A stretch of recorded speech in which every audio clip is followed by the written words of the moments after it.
Welcome to my Rotary Show, doing good and having fun. I'm your host, Jamie Mick, past District Governor of District 6950, and I have the distinct honor of having with me some of the polio warriors from our Zone 34 with me today.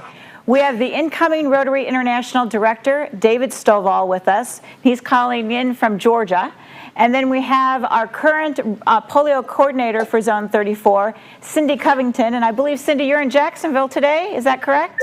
That's correct, Jamie. And then Karen from our very own district, from the Brooksville Club, actually is here with me in the studio. And we're going to talk a little bit about their journey. Personally, very envious of the fact that you guys went ahead and did this. But let's first, I want to talk to Cindy first about what is it, you've coordinated quite a few of these now, haven't you?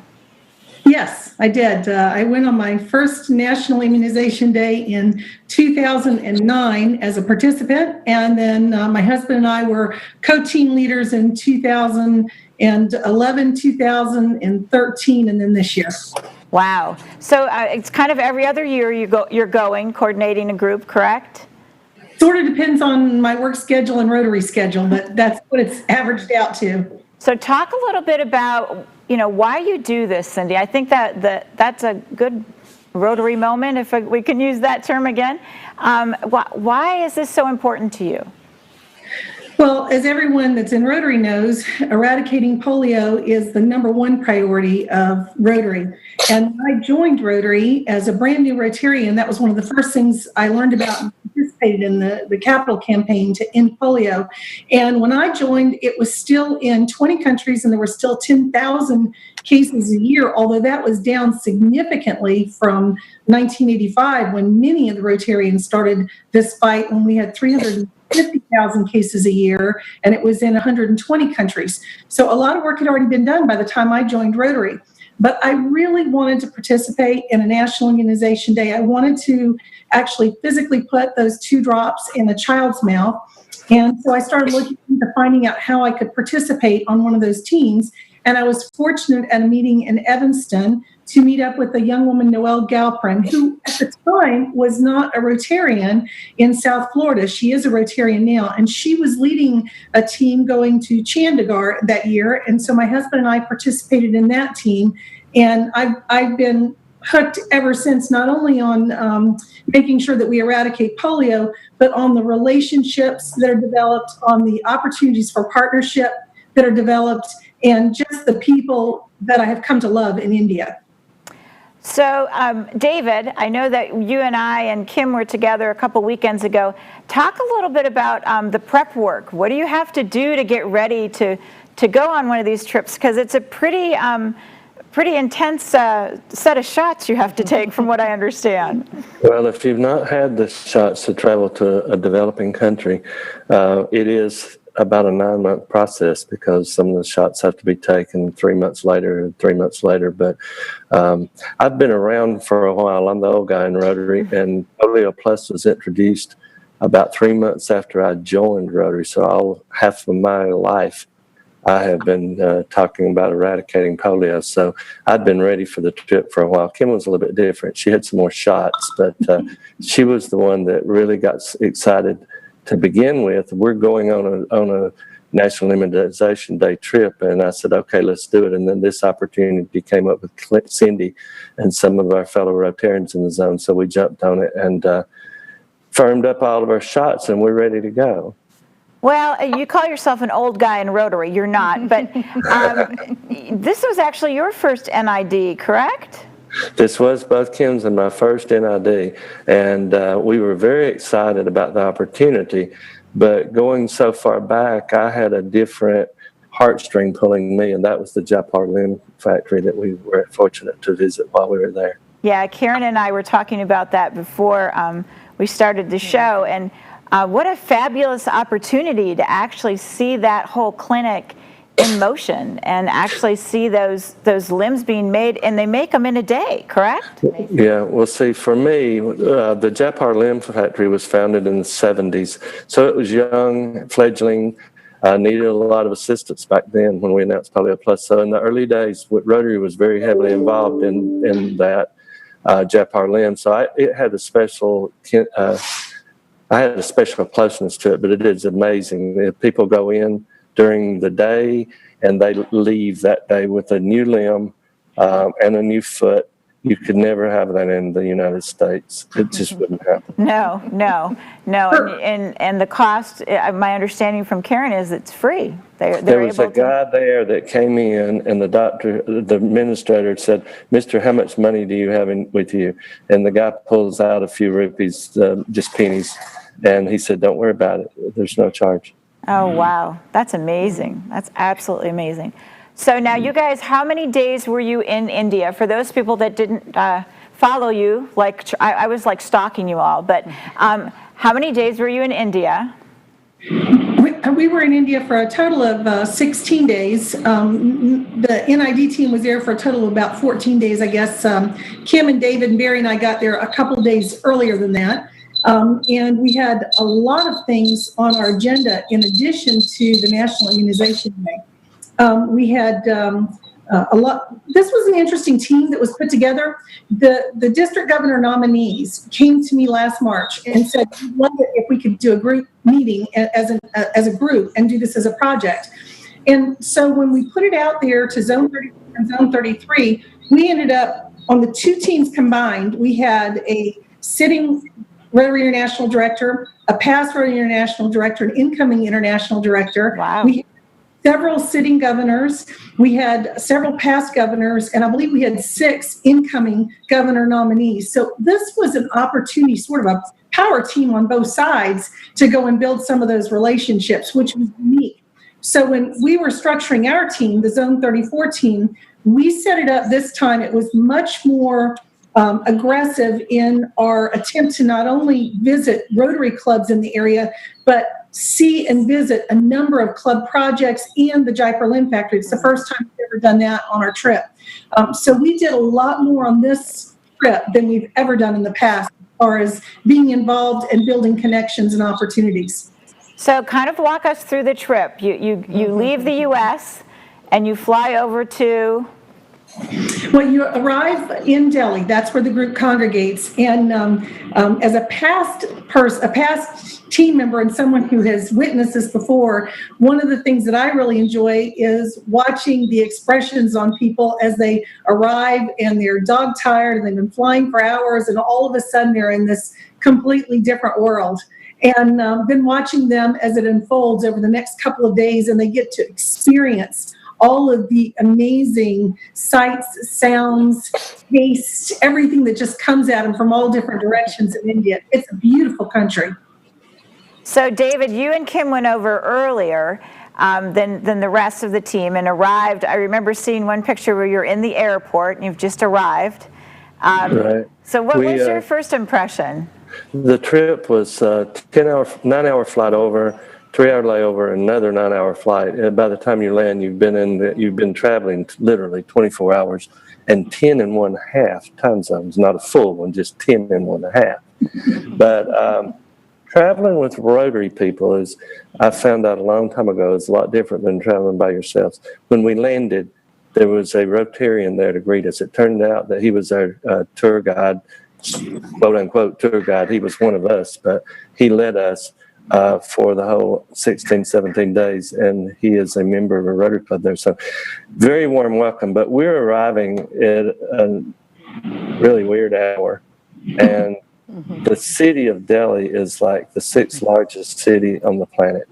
And I've been to cities that big, but at 4 o'clock, 3 o'clock, I don't care what time in the morning, it's traffic normal. It's just a 24-hour city. And the one thing that really amazed me was the hustle and bustle and how they move in Indian cities. It is unreal, absolutely unreal.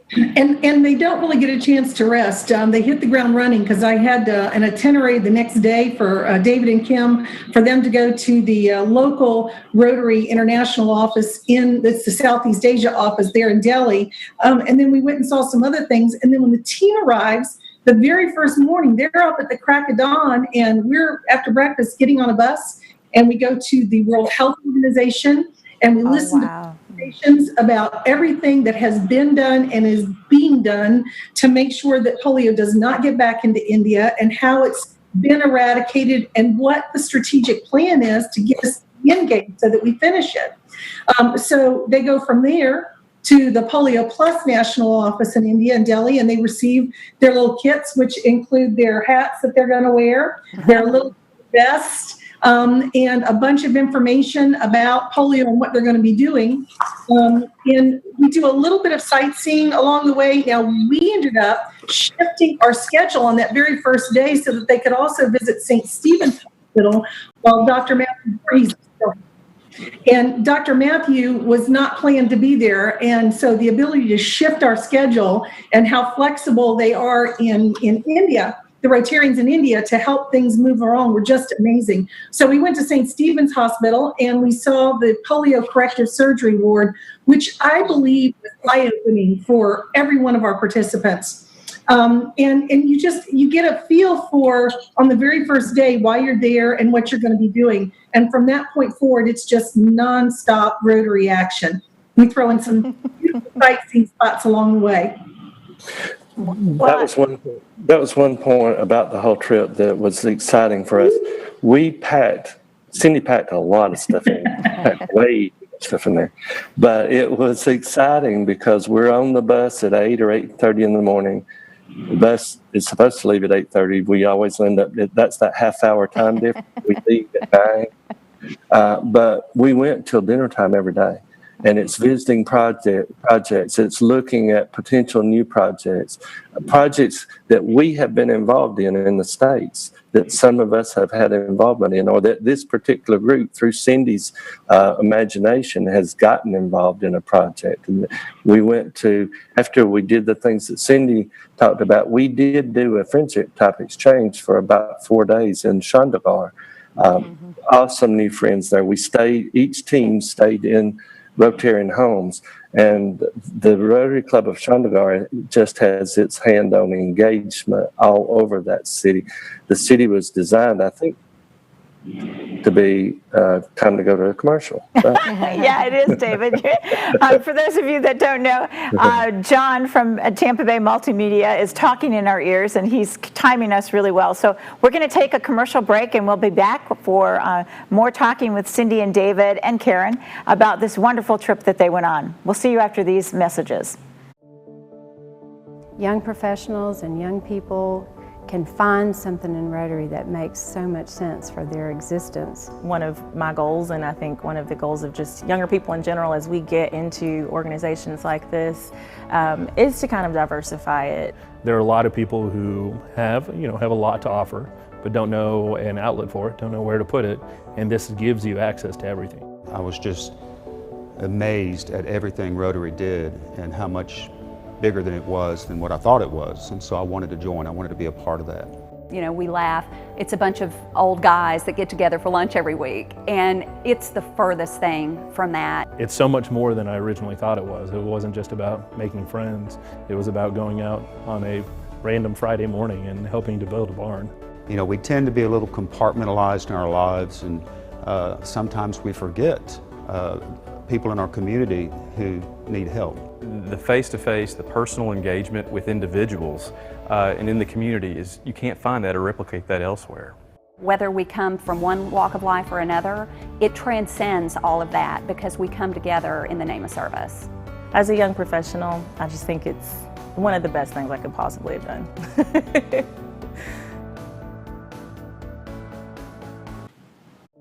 Welcome back to my Rotary Show, doing good and having fun. We have with us Rotary International Director-elect David Stovall and our current polio coordinator for Zone 34, Cindy Covington, and of course the president of the Brooksville Club here in 6950. And they were polio warriors, and they've been in India for about 19 days. So talk to us a little bit about what happens when you actually go to immunize these children. Because the photographs, at least for me, are kind of heart-wrenching. I mean, I cry every time I see them because it has to be rewarding to do that. But talk a little bit about what the actual process is. So, Cindy, could I talk a little bit about the statistical part of it? Sure. I don't like to talk about numbers, but these numbers are mind-boggling. This is a nationwide immunization on the 29th day of January. Imagine 700,000 booths set up across a country, all in one day. Unreal. Imagine 2.5 million vaccinators, polio warriors like Cindy and Kim and myself across that country.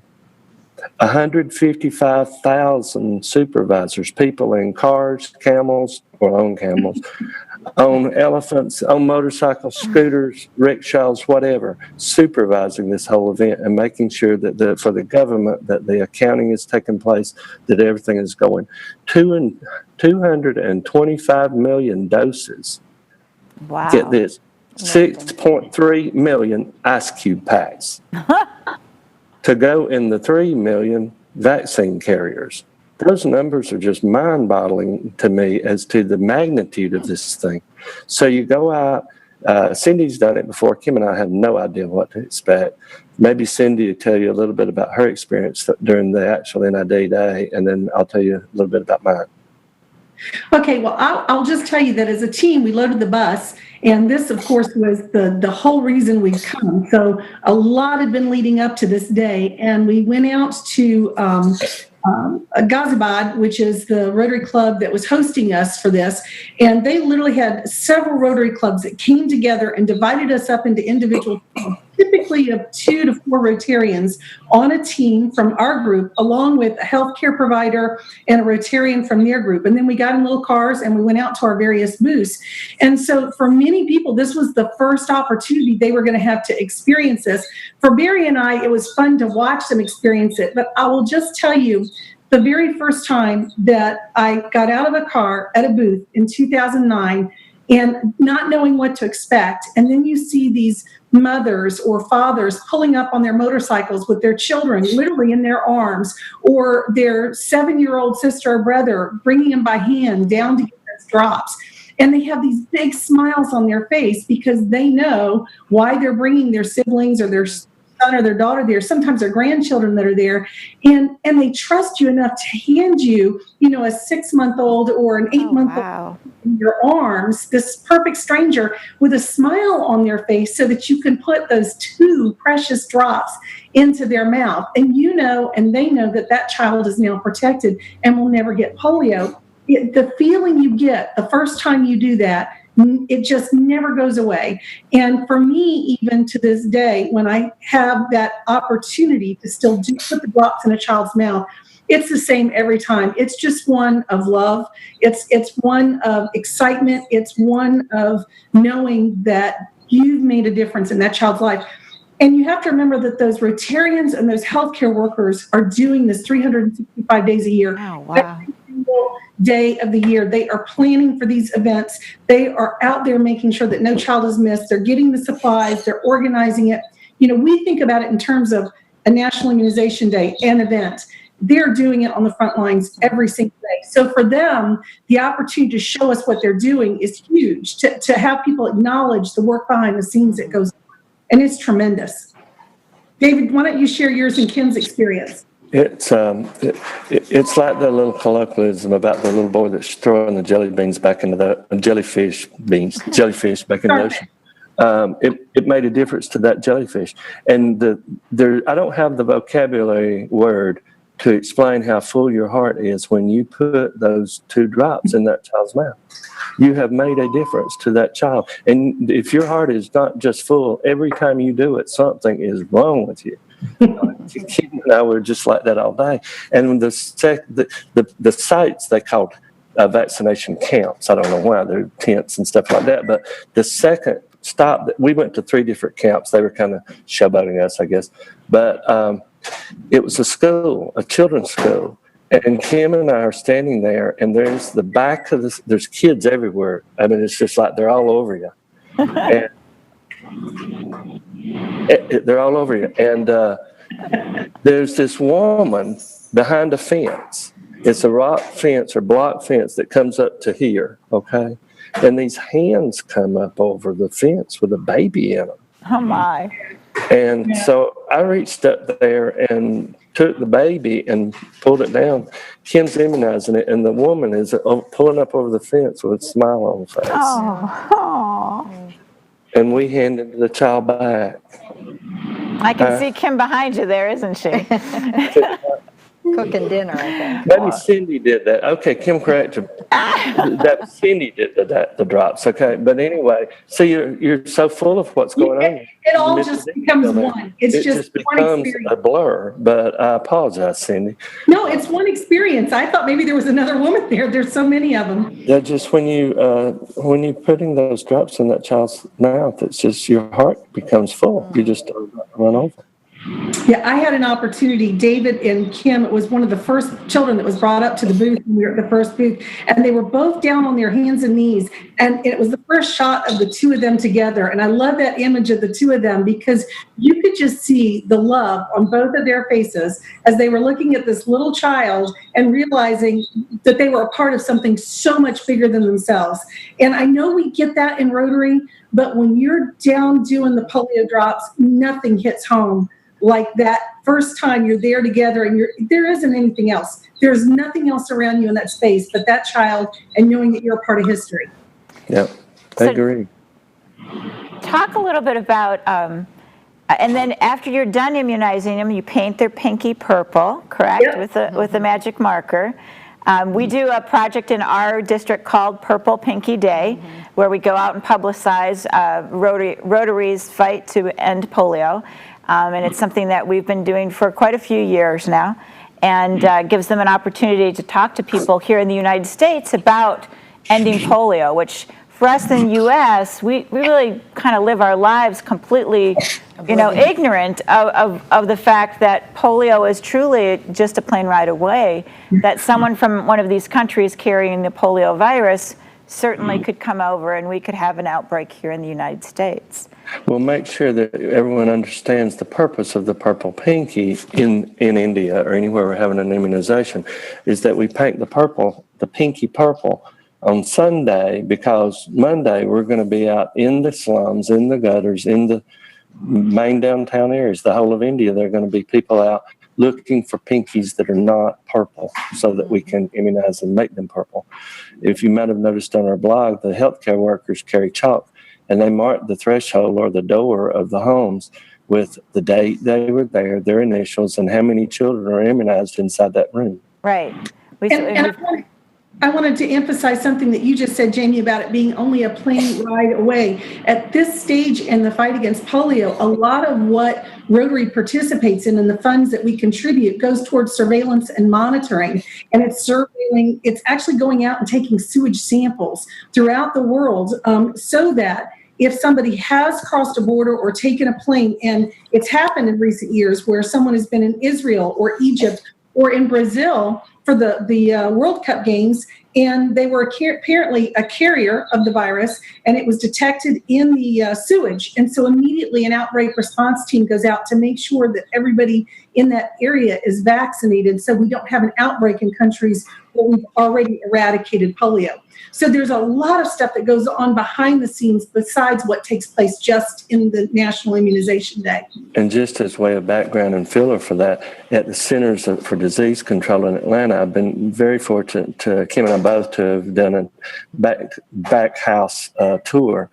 The viruses all over the planet have a genetic footprint, and the CDC has those.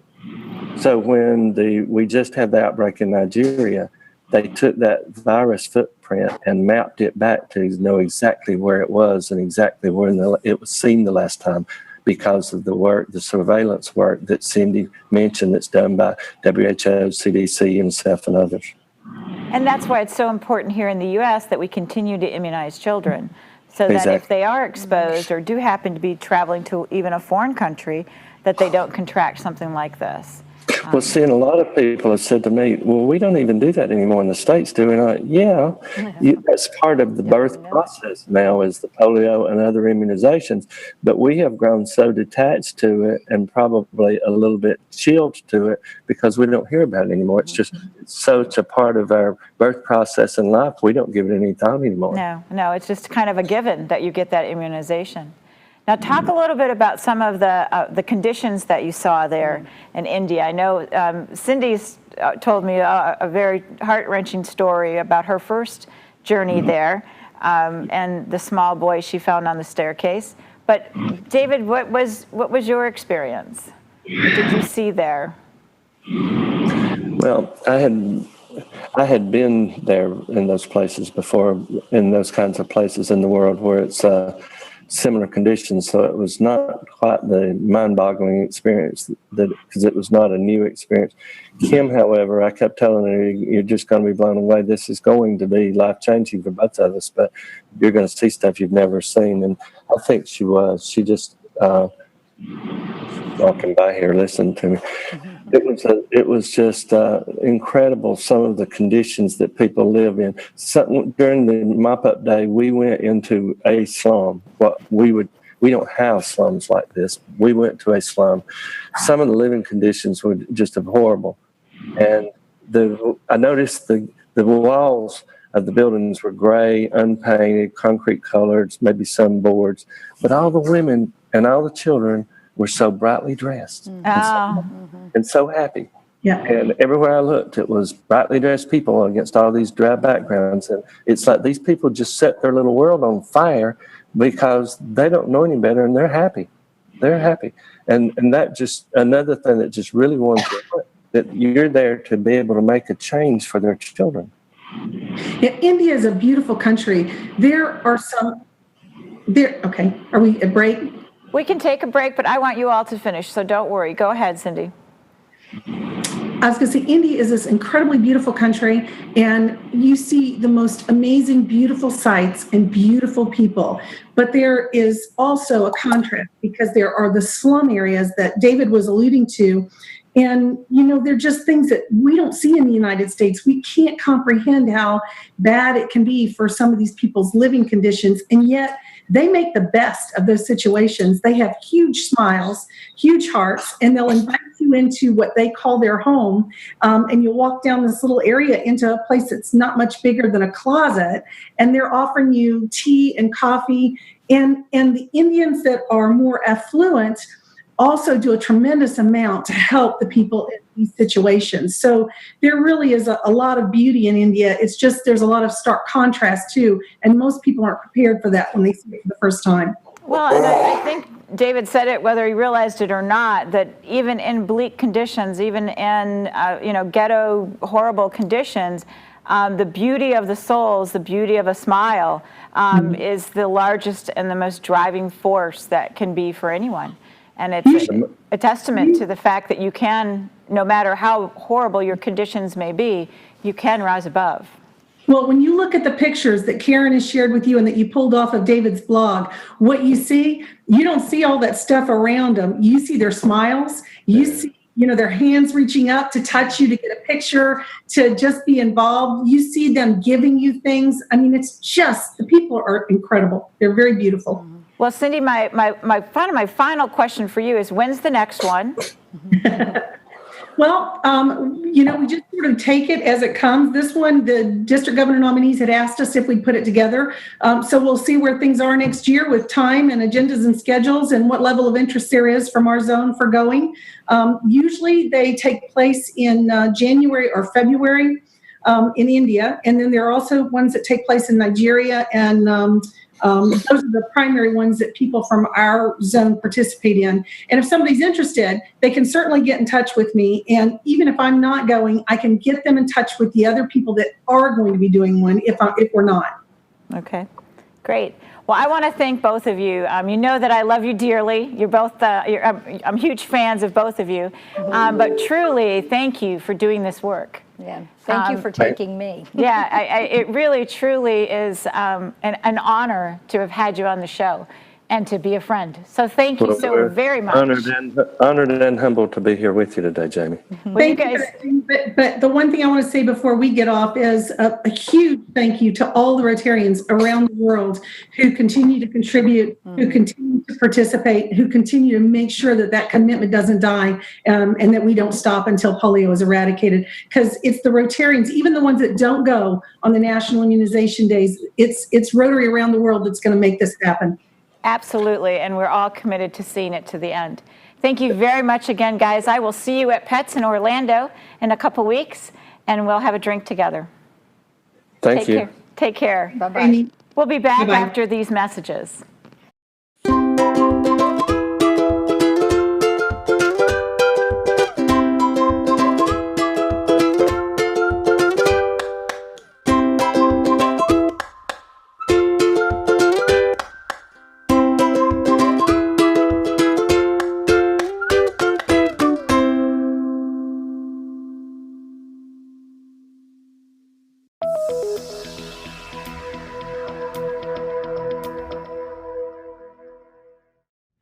Hi there, I'm Robert Hall, and this is your Convention Minute.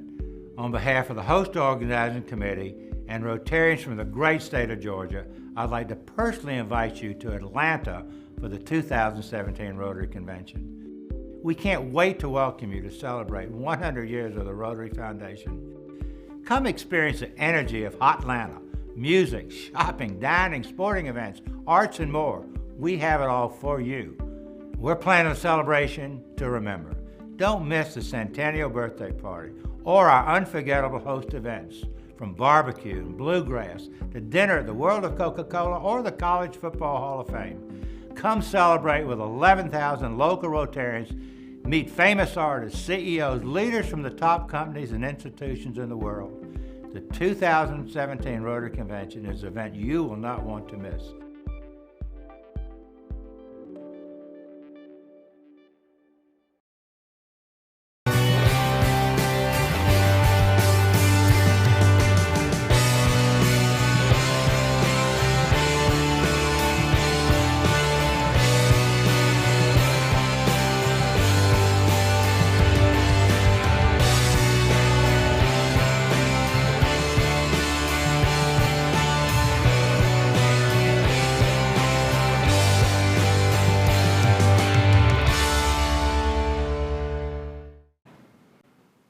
Well, welcome back to my Rotary Show, doing good and having fun. I'm here with the Rotary Club of Brooksville's president, Karen. She's a member of our district, District 6950. And Karen, my first question is the same that I asked Cindy and David. Why did you do this? I actually wasn't going to go because my husband was going to have some surgery, but one of the members of our club, she joined, brand new Rotarian, and 2 weeks later the email came about the India trip and she signed up. Oh, wow. And she went from being a brand new Rotarian to a member of the club to a Rotarian for life. Oh, gosh, yeah. You know, this trip has changed both of us. So she needed a roommate. I said, I'm going. So it was absolutely life-changing. And tell me about how it was life-changing, because I think that's really important if you can put it into words. I know it's hard. I'll try. I am a traveler. I've traveled many places. I've been to Egypt, I've been to Peru, I've been to a lot of very poor countries. I've been to Haiti with the Rotary thing. What was different about this was our connection with Rotary, which really brought it home. And then in a lot of my other travels, I was on buses going through poor areas, but we never walked the slums like we did with Rotary. Yeah. And we never went into the poor hospitals and saw the work that Rotary is doing. So it was just life-changing in that. And I've been a member of Rotary for probably 28 years. Wow.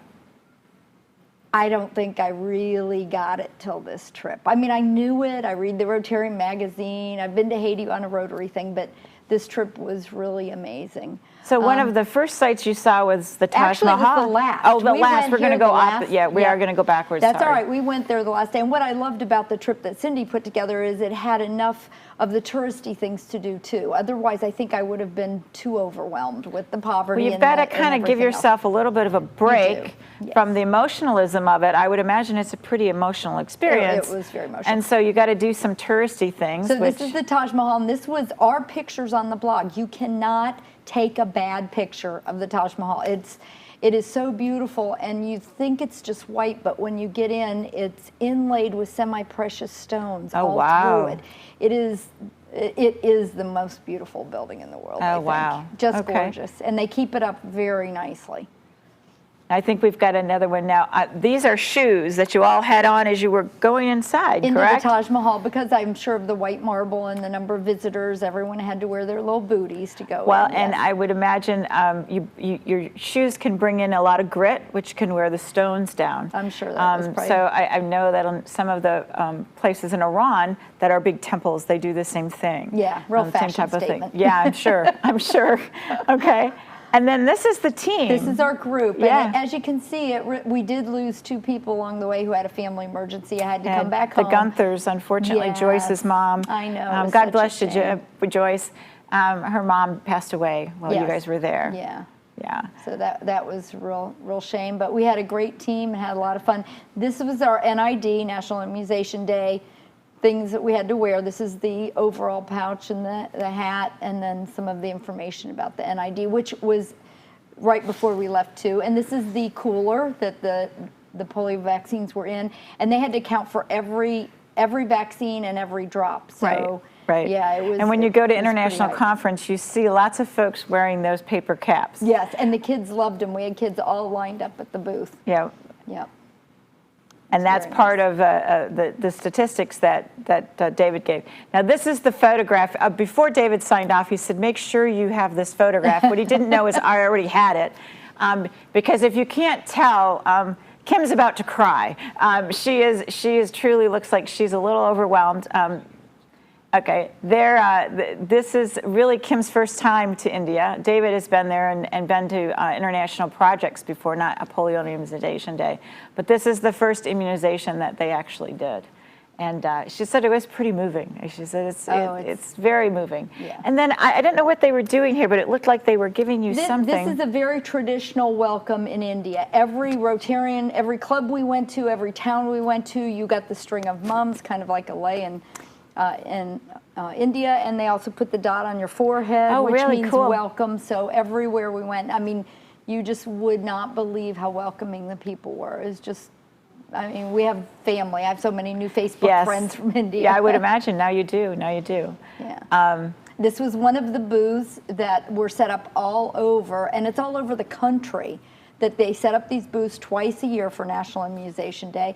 And I think Cindy brought up that people would just come on their motorcycles and bring their children in, and the Rotarians, the Indian Rotarians were so prevalent. They were at every booth. They were there working. I mean, it was moving for us, but we were ambassadors. We weren't doing the real work. They would let us. Yeah. But it would have gone on without us, and they have such a commitment to it over there that it's just Well, you know, so exciting. India had a huge, I mean, very, very huge outbreak of polio.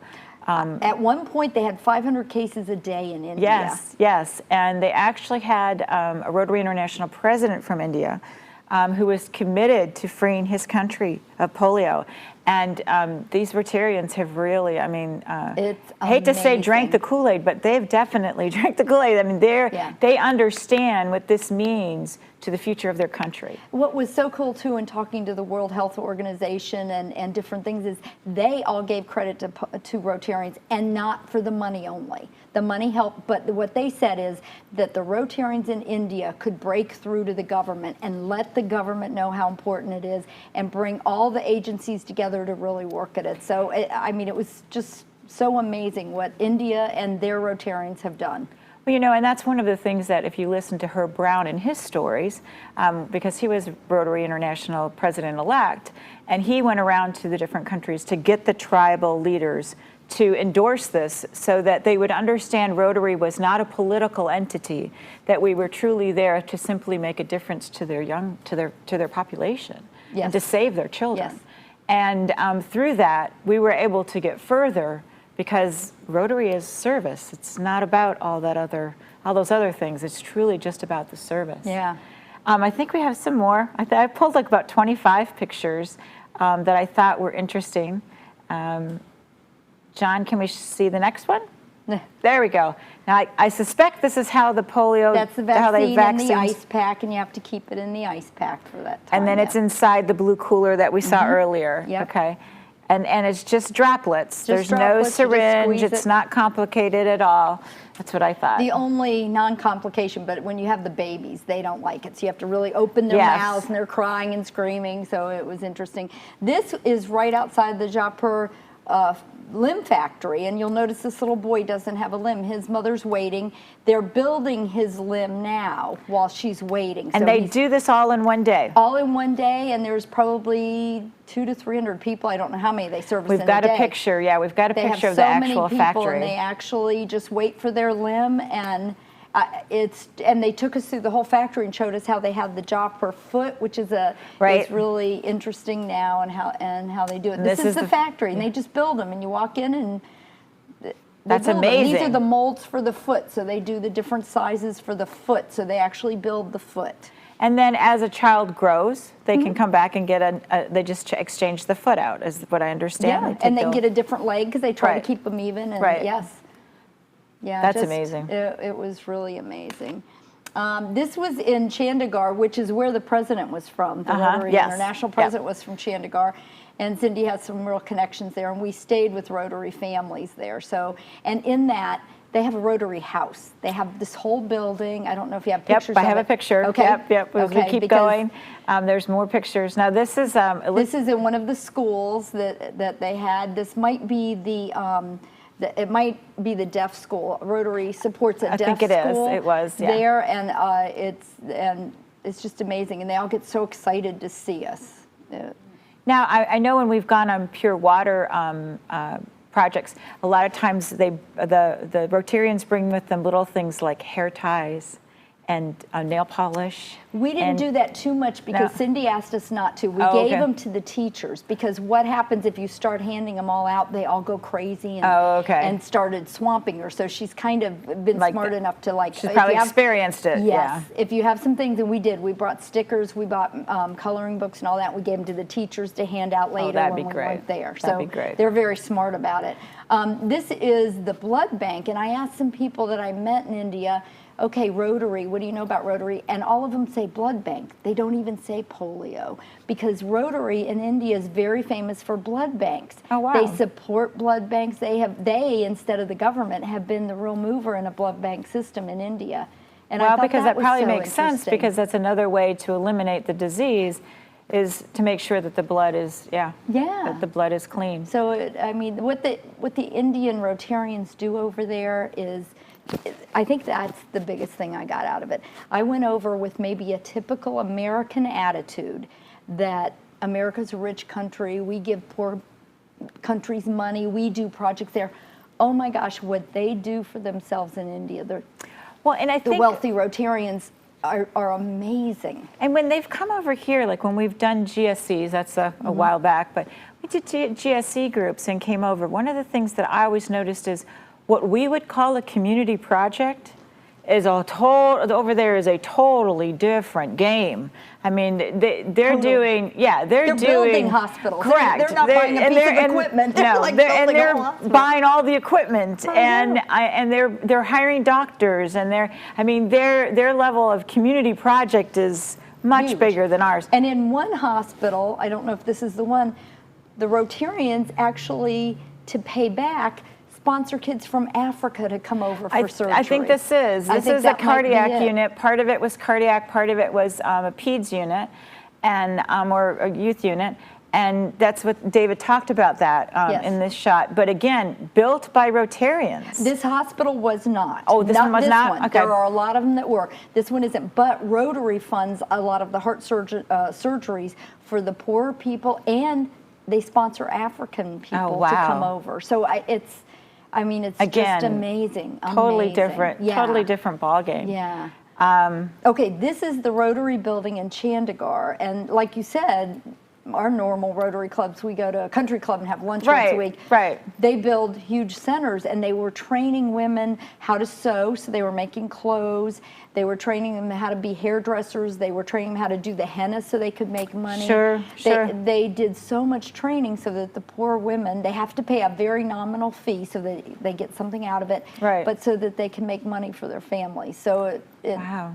it was Again, so helping special. that poverty level to go a little higher. Right at Rotary, Yeah. right there. They were doing it. Very Just cool. amazing. And I thought Just this a was funny- cool because this is a school bus. David said it's got a bunch of Pepsi Cola, and you can't really see it when we blew the picture up. It's kind of a little buses distorted. were all dressed up, all of them. Like all Yeah. the freight buses, they were all fixed up. I'm sure individuals own them. Yeah. And you very- can see around, you know, some of the, you know, not so pretty things. Oh. And I think that goes back to David's comment about, you know, you're in these really horrible places, and then these people are so colorfully dressed, Yes. and they have these big smiles. I thought it was just really, it goes right along with that whole make it colorful. Yes. You know, yeah, again. Yeah. Okay, this was at St. Stephen's. Now, it was the first day, but this is where I cried the most. I mean, Aw. this was, to me, so moving because we hadn't done drops yet, but even then you're talking about well children. Right. These were the victims of polio. They haven't had a case since 2011, but these were the 20 and 30-year-old kids that had polio. And you can see a little bit of one of them, and I think you might have another picture. We I might think. have the next picture, John, does it actually show one of the kids? Oh, these are the nurses. These are the nurses there, and I which think- was very interesting to some of my friends who are nurses that are in Rotary. Okay. There are no kid shots, I think you said. Yeah, no but kid shots. I will just tell you one story. There was a 32-year-old woman in there, and she'd had corrective surgery, and the doctor had her stand for us, and she was so happy. She had not stood in 32 years. She got polio when she was 2. She had been in bed for 30 years. Poor family, not sent to school, totally illiterate. Oh.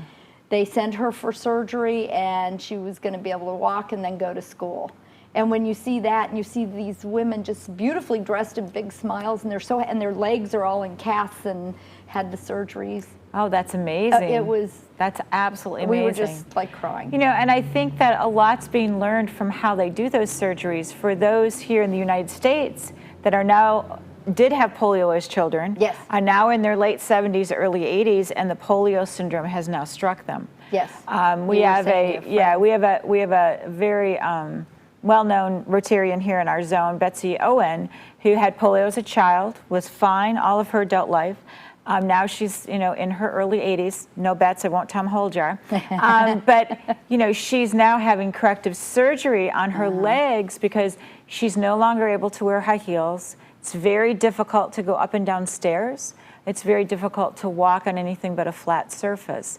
So, you know, she said it's like getting polio again. Yeah. So they're learning from those. I mean, you know, so everything's kind of a little cyclical. It's nice they're still able to do it. Just let me have one more point on that because I think it's interesting. The doctor was telling us how hard he has getting the poor families sometimes to bring in the polio victims because some of the neighbors and friends use them to beg on the streets because of their deformity. So they're making a real impact in trying to do that and changing their lives and not making them beggars on the street anymore. And that's a real cultural, you're really, I mean, that's years of culture that you're really bucking against when you're doing that. Yeah, and you always wanted to give them money, and we were, you know, Cindy was very good. Do not support beggars because they have ways to make it better. And that's one of the heart-wrenching stories Cindy does tell about her first trip, where a young boy was crippled and clearly not, you know, stricken with polio, sitting there, and the look in his eyes, she said, I wanted to give him everything I had, and they physically had to take her by the arm and get her to move on. Because you just can't do that. You can't do that. And what he needs is a surgery to have a normal life, not begging on the streets. This again is the mums, and this is how we were you know, greeted at the house, and you can see the dots on their foreheads, which means welcome also. This is the Rotary House in Chandigarh again. That's what I thought. That's what I thought, because I Yeah. knew I'd seen the picture there somewhere. Just amazing. And again, the young lady in the middle, is that Julie? No? No. Okay. That is not Julie. That is, oh, you're making me think. She's from... She looks familiar, so I know I've met her. That's why I knew the face. I think she's the governor from down in Bonita Springs. Okay, there you go. Yep, that would make sense. Sandra Yep. Hempstead. Yep, that would make sense. It's funny, they were all strangers at the beginning now. And now they're not. Although it's been a few weeks now. This, I think we were at a food court on the way somewhere, so we had like McDonald's one day, and this is one of the doctors that does the heart surgeries, who's also a Rotarian, and he was sent to medical school by Rotary also. And he is he's amazing. He's such a great Rotarian now. And this was Ajay, who was our guide, and he's in the E Club in South Carolina. Never been to the States, but yes, and that's how we all know him, yes. is from that, and he has come Ajay, over. he's just wonderful. For something, I met him at one of the zones or something, and he came over and fellowshipped with us for quite a couple weeks. Oh, and then Kim, I'm not sure what she's pointing to there, but I don't either. I don't know where we were at this time. This is when you would have gotten off the airport. Oh, okay. This is at the airport, and where they're kind of showing that who's arriving and where to go. And you all must be meeting at the station too. I don't know. They got there before us, so we just. And so they were ready for you when you got off the plane. Was what it was really trying to mention. Yeah, they took good care of us. And then I think this is also this is at the Rotary headquarters there in overseas. And this is, when you go to Rotary International in Evanston, anyone who is an Arch Clump Society member, their photograph is on the wall inside the lobby of Rotary International. So there are all the way from Paul Harris all the way to current, even new major donors that are Arch Clump members. They're all photographs. So I would imagine this to be the same thing, because that's typically what they do for those folks, to basically to honor their contribution, because again, Arch Clump Society is $250,000, which is not just an expensive dinner out. So a definite sacrifice was made for that. And then again, I think this is your whole team, because the Gunthers are there. Yeah, this is Julie that went there with we go. me. And Julie is kind of a neat story too. I don't think I've said that she joined Rotary in November. The email came out about India 2 weeks, and she signed up. So that's awesome. She went from being a new member to a lifetime Rotarian. Yeah, I was just going to say she made that transition from a club member to a Rotarian pretty quickly. She really did. Pretty quickly. We had a great time. Okay. Well, we are getting to the end of our picture collage. Okay. But any words of advice for someone going on the next trip? Oh, go. Just go. It will change your life. They take good care of you. I mean, you do have to get some shots beforehand, but I didn't feel bad till I got on the plane and had to go 16 hours to come home, and that was tough. But it was, and the people were so sweet. They couldn't have been better. In fact, we got invited to our host family's daughter's wedding next year. So oh, wow. Julie and you need to do that because that's like a 4-day event. Yes. We had some Rotarians here. Yeah, we had some Rotarians here that are Indian, and their son got married. And a bunch of us, I didn't get to go, but a group of us went over and spent 10 days over there. Yep. So it was really cool. To it. Well, thank you, not only for coming down today and spending an hour with me on the show, but thank you for your commitment to these people, to Rotary. It really makes a difference. I would be probably lashed with a wet noodle if I did not do what Governor Mike told me to do, which is mention that Rotary Goes to the Races is on Saturday from 11:30 until 3 o'clock. If you've never been, this is a qualifier for the Kentucky Derby. So it is real horse racing. And if you come to Tampa Bay Downs and you kind of look off to the left, you're going to see a big tent and a big gigantic rotary wheel, actually 2 of them. And that's where you're going to enter. For a mere $5, it's, you get a hot dog, some barbecue, strawberry shortcake, and all the fun you can possibly handle. What I would encourage you to do is bring your derby hat with you, because there's a hat contest. Make sure you bring sunscreen if it is warm outside. And they have picnic tables there, so I suggest you bring your own lawn chair. One of those canvas soccer mom lawn chairs, as I call them. They're perfect for this kind of event. But I'll be down there supporting the Rotary Camp Florida, which is another huge story to tell about Rotary and what the power of Rotary and what we can do to make a difference in the world. But make sure that if you can't go, then send your Interact kids or buy some tickets for a new Rotarian, because again, it's a great way to fellowship. It's a great way for them to connect and really see the power. To Rotary. Yeah, and do the networking. So I think we're pretty close to out of time for today. But again, Karen, thank you so very much for coming on down and for doing this. I'm so envious, but I'm committed that I'm going to do this sooner than later, because I want to make sure to do this and go on one of these immunization days. So until next week, we hope to have the Rotary Club of Newport Richey in. They're going to talk about their wild game dinner that's coming up the following weekend. And for you president-elects out there, make sure you get your homework done. And I will see you at Pets. We'll be over in Orlando next weekend, Thursday, Friday, and Saturday, and then back home Saturday night in time to wish our husbands well as they go off to the wild game dinner. Until next week, this is Jamie Mick from past District Governor of District 6950 for my Rotary Show, doing good and having fun. Take care.